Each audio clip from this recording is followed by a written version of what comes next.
CBSE class 10th ஃபிசிக்ஸ்லேருந்து NCERT question electricity டாப்பிக்கில் பண்ண பாருங்க. 11th question show how you would connect 3 resistors each of resistance 6 ohm so that the combination has a resistance of 9 ohm 4 ohm சொல்லியிருக்காங்க. First combination எப்படி இருக்கலாம்னா, first 2 6 ohm ரெசிஸ்டர்ஸை நம்ம என்ன பண்ணலாம், பேரலில் கனெக்ட் பண்ணலாம். சரிங்களா, 6 ohm 6 ohm. அடுத்து இன்னொரு ரெசிஸ்டரை இப்படி சீரீஸில் கனெக்ட் பண்ணலாம். பேரலில் கனெக்ட் பண்ணியிருக்கோம் இல்லையா, அதுக்கு சீரீஸில் கனெக்ட் பண்ணலாம். இந்த ஃபஸ்ட்டு 2 ரெசிஸ்டன்ஸ் பேரலில் இருக்கு இல்லையாப்பா, இதுக்கு எஃபெக்டிவ் ரெசிஸ்டன்ஸ் என்ன formula, R = R1 R2 by R1 plus R2.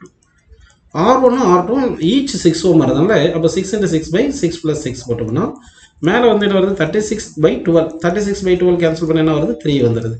அப்போ இந்த ரெசிஸ்டன்ஸ் வந்து என்ன வருது, நமக்கு 3 ohm கிடைக்குது. அப்போ இது எப்படி எழுதலாம், இந்த 2 ரெசிஸ்டன்ஸ் பேரலில் போட்டதுக்கு 3 ohm போட்டுட்டு இன்னொன்று சீரீஸ் 6 வந்துருக்கு இல்லையா இது. இப்போது இந்த 2 ரெசிஸ்டன்ஸ் சீரீஸில் தானே இருக்குது, சீரீஸுக்கு என்ன ஆன்சர் வரும்னு சொல்லுங்கள், அடிஷன் பண்ணிக்கணும். RS = 3 + 6.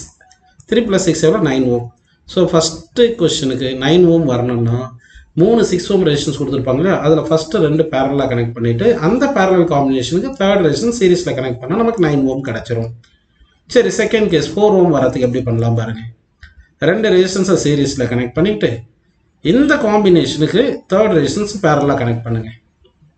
இப்போ வந்து ஈச் ரெசிஸ்டன்ஸ் 6 ohm தானேப்பா, இந்த 2 சீரீஸில் கனெக்ட் பண்ணியிருக்கீங்களா, இந்த 6 6 இது வந்து 12 ohm. ஏன்னா சீரீஸில் கூட்டினீங்கன்னா எப்படி கூட்டணும், டைரக்ட் சம் பண்ணிடணும். அப்போ வந்து இது 12 ohm வந்துடுது. இப்போ எப்படி எழுதலாம், இந்த காம்பினேஷன் ஒரு 12 ohm இருக்குது, இது பேரலாக 6 ohm இருக்குது. இப்போது R1 வந்து 6ன்னு வச்சுங்க, R2 வந்து 12 வச்சுக்கிட்டிங்கன்னா அப்போது எஃபெக்ட் ரெசிஸ்டன்ஸ் என்ன சொல்லுங்க, பேரலில் R1 R2 / R1 plus R2 தானேப்பா போடணும். அப்போ என்ன வருது, 6 × 12 / 6 + 12 போடணும். அது இங்கே எழுதுகிறேன் பாருங்க நான்.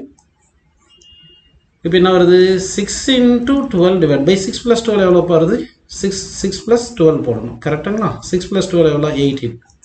இப்போது 6 ஒரு டைமோ 18 3 டைம்ஸ் கேன்சல் பண்ணிட்டோம்னா நமக்கு என்ன வருது, 12/3. இந்த 12யும் 3யும் இப்போது 3 டேபிளில் கேன்சல் பண்ணால் இங்கே 4 வந்துடும். அப்போ ரெசிஸ்டன்ஸ் என்ன வந்துடுது, 4 ohm கிடைக்குது. ஓகேங்களா, அப்போ 4 ohm கிடச்சிருது. அப்போ 4 ohm வேணும்னா 2 ரெசிஸ்டரை சீரீஸில் போட்டு இந்த சீரீஸ் காம்பினேஷனுக்கு 3rd ரெசிஸ்டரை பேரலில் போடணும்.